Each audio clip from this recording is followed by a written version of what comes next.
welcome back. This is By the Book, and we're your married relationship coaches. I'm Sent. I'm Sil. And today we're talking about Married at First Sight, Season 16, Episode 12. Jumping on in with Jasmine and Airris. So, last week we talked about Jasmine being over it. She's still over it. Man, it's hard to watch. For me, at this point, it's kind of hard. It's sad to watch. Of course, this is the episode where Dr. Pepper came in and tried to help all the couples get back on track. And so, first of all, I don't like when the experts come in. Y'all let me know how y'all feel about this. But we're over halfway through the experiment at this point. And this is our first time hearing from Dr. Pepper.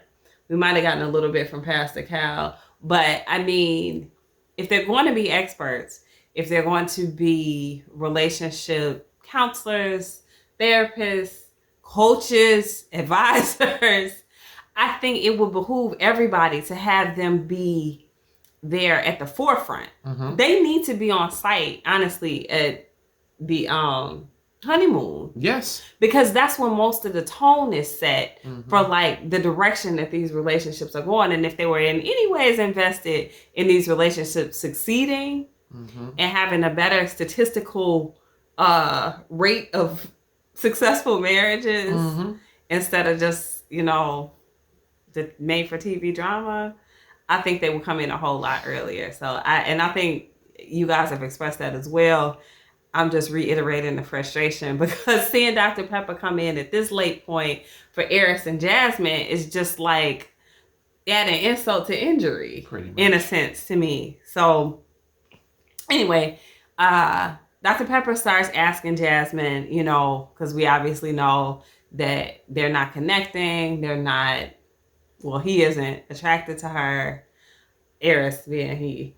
And Dr. Pepper is saying, well, what would help you to connect? Jasmine says she was hoping that Airris would lead in terms of them having deeper conversations. Because we know whenever Airris is talking about a deeper conversation, he's like a 17-year-old. His deep is not the deep that we're talking about. It's like, no. You know what I mean? And he's obnoxious with all of his sexual innuendo, and it doesn't even have to be innuendo. It's very direct. He's inappropriate, I would say. So that's frustrating for Jasmine, of course, because this is all coming from someone who's saying, I'm not attracted to you. So why are you even talking about all this sexual stuff? And, that's a slap in the face. But, so Jasmine also talks about how she mentors girls and she's high on their self-esteem, but her own self-esteem has suffered, not just because of this, but just prior to. And she says she's just getting to the place where she kind of loves herself and she's starting to try to heed, I guess, maybe some of her own advice, which she hasn't been doing throughout the course of this thing. And it's very disappointing for her that the person she's been matched up with doesn't feel her. So, I mean, I get it. We still haven't gotten to the heart of fully why he doesn't feel her. Some people say he does, but that he's just not ready for a relationship. I honestly feel like he doesn't. I think it's a few things, probably with her appearance. We've talked about some of them. Could be her height as well. Could just be off for him, her size, her, whatever. But I'm curious if you think it's more of a just I don't want to commit thing, or do you honestly believe he's not attracted to her? Because I do. I don't think he's attracted to her. Yeah. Let me put it to you like this: if he is attracted to her, he's the world's best actor. Okay, better than Denzel. Better than whoever is out there in the game today. Morgan Freeman, all of them, all rolled up in a Lawrence Fishburne. He's better than all of them, and he's very convincing to me that he is not attracted to this woman, and so commitment issues. Yeah, that's in there too. Yeah, I don't think he's ready for marriage. Yeah, but baseline attraction. See, I don't think he's attracted to her either, and I get what Dr. Pepper was getting at. You know, she's saying to Jasmine, you know, have you considered maybe this isn't really about you? It's about him. It's about something that he's dealing with. And I'm like, yeah, maybe, but I do think that he's truly not attracted to her. So she kind of digs out of him something about his past. And he does talk about traumatic situations where he lost a close friend in a drunk driving accident. His dad passed away, we know, when he was young. It seems like there were 2 more people, and I can't remember off the top of my head who they were. But he lost close people. And he kind of, I felt like she gave him an assist in a sense. Like, you know, you could say this. And he took it and ran with it. You know, he's like, so, you know, I am kind of hard. You know, it's hard for me to get close to people because, like the classic abandonment type issues that people develop when they lose people close. I'm not saying he doesn't have it. I'm just saying this, to be quite frank. If he was attracted to her, they would have had sex already. Yeah. Whether he wanted to get close to her or not, they still would have had sex. Yeah. So it's something that's holding him back for sure. Very true. Very true.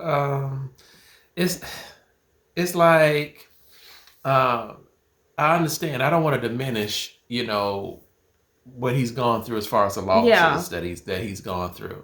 But to me, that's going to be more or less talking about his level of wanting to be commitment and his ability to be committed and to be monogamous. To find a deeper level of emotion within a relationship. I think that would speak to that. But it doesn't say anything to the reason why he's not attracted to her.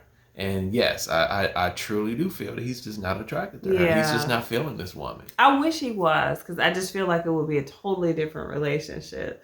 I think we would be dealing with his true connection on a deeper level. Yeah. But at least at that surface level, like maybe the attraction, the physical intimacy could kind of bring them together differently. But right now they have nothing. Yes. So Jasmine talks about her family relationship. She says, you know, her parents, pretty much model parents, model couple. She says she never saw them argue, things like that. So she doesn't know how to have some of these confrontational conversations with Airris. So that's one of the things I think all of us have been frustrated with her being able to kind of express her aggravation, her frustration. We start seeing it on her face for sure, but she hasn't been direct with him from day one about things that he's out of line about, or, you know, just seeing her be straightforward and correcting his behavior, or being like, look, this is what I need from you. And I get it kind of from her experience, because she hasn't seen that as an example ever in her life. Yeah, I mean, some of us are not very confrontational, and nor have the ability to conflict resolve. So it's an acquired ability, I think, a lot of times. I mean, not many of us are just born like ready to engage in conflict. Sometimes we have to learn how to be. And maybe that's just a process that she's going to have to go through, as far as I just can't put a smile on and fake my way through it a lot of times. Grin and bear it. Yes, I'm going to have to really just be like, stop, slow your roll. And I didn't like it, you know, whatever the case. Yeah. The rolling your eyes ain't going to get it every time. No. So, I mean, and I think we see more of that even as the episode goes on. Correct me if I'm wrong, but Airris met up with her mom, right, in this episode? Yes, he did. I didn't take any notes on that portion, so obviously I didn't find anything useful in that segment. Did you? Not really. Okay. Usually I'll jot something down. Yeah, I mean, the bottom line is, if he's not willing to tell Jasmine why he's not attracted to her, is he really going to tell her? Well, I mean, mother? And that's not a conversation that really came up, right? I think he was more so talking to her mom about, like, her not engaging with him, not having these deeper conversations. He did put it off on her. So it wasn't about, I don't think, who's going to tell someone's mom, like, she ain't it for me, Yeah, he put it off on her. And see, here's the thing. How many weeks are we into this thing with them? It's going to be like 5 weeks in. Okay, so like 5 weeks. Let's just give him 4. I'm gonna give him 4. Okay, 4 weeks in. He ain't say nothing about what he did. You know what I'm saying? Mm-hmm. But she said that she wanted to go deeper in conversation. Now I'm trying to do that, and she won't even respond. Man, this thing didn't start like that. And so I have a big issue when people only tell one-sided stuff like that. Sure. Like, dude, you come on, bro. Smack. Tell the truth. Tell what you've been doing in this whole thing. And so this woman can have a better outlook on actually whatever what's really going on. Yeah, I can give some advice if you maybe be honest with me. Yeah. Yeah. So anyhow, we know this was the episode with Dr. Pepper. She had that conversation with them. She gave most of the couples, if not all of the couples, the fishbowl exercise for them to pull the questions out of the fishbowl and talk to each other, using those as prompts. So obviously we see them sit together kind of in the kitchen, and Jasmine really won't engage in any of these like prompts. He's asking her the questions and she's like, oh, I don't know. Oh, I don't have anything. There's nothing I haven't shared with you, etc. So Airris is getting frustrated. You can see it on his face. Mm-hmm. Like, do you want to have the conversations or don't you? Mm-hmm. And I get that if it's held in its bubble, right? Like if we don't consider everything else that's happened throughout the course of this marriage. And I think her problem is that she's shut down because, like you were saying, she doesn't want to be hurt anymore. Mm-hmm. She's already... he had to explain this to me more clearly because I'm like, well, I mean, who cares? Just tell them the answers. But for her, she's like, I don't even want to try anymore. Now, she did say in her confessional last week that she's still trying 3,000%. No, you're not. Well, no, I mean, first of all, she's not. She thinks she is, but when you're hurt, you're not. The reality of it is that you are not. You're protecting yourself, and anytime you protect yourself, you're not trying as hard as you she's not. Would. I mean, she's going to participate, but this was bare minimal participation. Mm-hmm. She might as well not even have been there. And Airris truly was answering the questions. Mm-hmm. He, for whatever reason, is a lot more at ease now that he's gotten these things off of his chest. We've been complaining about him not saying anything and him not making any eye contact. Mm-hmm. His eye contact was even better during this conversation, but Jasmine's wasn't. Mm-hmm. She's completely disengaged from him. So I don't see how they get back, honestly. Get back? I mean, what were they ever? I mean, at least on day one, it was... You have to go somewhere to get back. They never went nowhere. They've been right here. So, no, I don't see it. Yeah, I don't see it. I don't see it from the standpoint of her being hurt. Because he's definitely not, I don't think he's going to help her through that type of hurt and that type of resentment that she's probably stored up for him. Mm-hmm. And I don't see him as being unavailable and detached. I don't see him changing that about himself. Yeah. So where did they go? Nowhere. Period. I guess if she can see progress, if she can see him change, like we talk a lot about that with Kirsten and Shaq.